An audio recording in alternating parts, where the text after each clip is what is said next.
Franchement, Zéos au début d'année, un super cadeau d'anniversaire via la console de ma série préférée, Stranger Things. Et pour info, je fais partie de ceux qui sont convaincus par cette fin.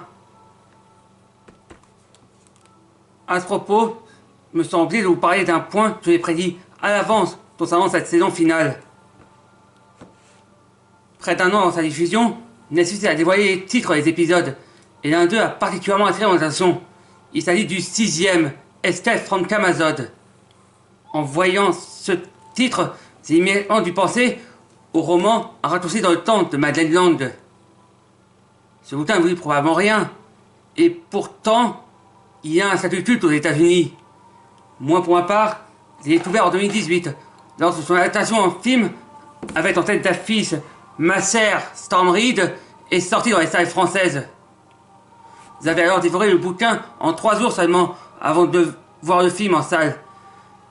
Mais bon, pour revenir au sujet de la vidéo, je me suis dit qu'il pourrait du tout avoir un rapport entre l'intrigue de cette saison finale et celle du roman de Madeleine L'Ande. Et bingo! Dès le premier épisode de cette saison, mon intuition s'est avérée.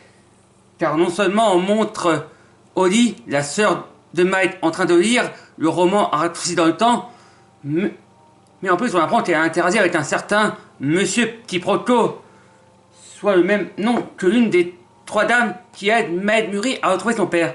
C'est la même qui fut campée par Reese Witherspoon dans le film de 2018.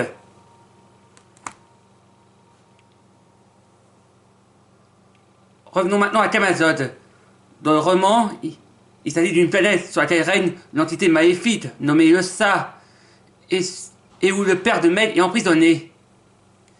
Dans Stranger Things, ce nom est donné à l'espèce de réalité fait à partir des souvenirs d'Henry Creel, et dans lequel celui-ci maintient captive Holly Wheeler ainsi que d'autres enfants d'Hawkins. Notons également que, comme le Sa, Vecna impose le conformisme ainsi qu'un contrôle mental sur ses détenus, et que Mass est à l'image de Monsieur Murray, un personnage qu'on croit mort, mais qui est en réalité seulement captif de Camazotz. J'espère par ailleurs que Nick Fisher, l'interprète de l'héroïne Holly, aura droit à une belle carrière, comme ce fut le cas pour ma sœur Storm Reed après la sortie d'un raccourci dans le temps. Pour finir, permettez-moi de vous partager une petite anecdote concernant les 2 œuvres, à savoir que la voix française de notre Eleven bien-aimé a également doublé un personnage dans l'adaptation d'un raccourci dans le temps, en l'occurrence Véronica, la voisine de Meg qui la harcèle au collège.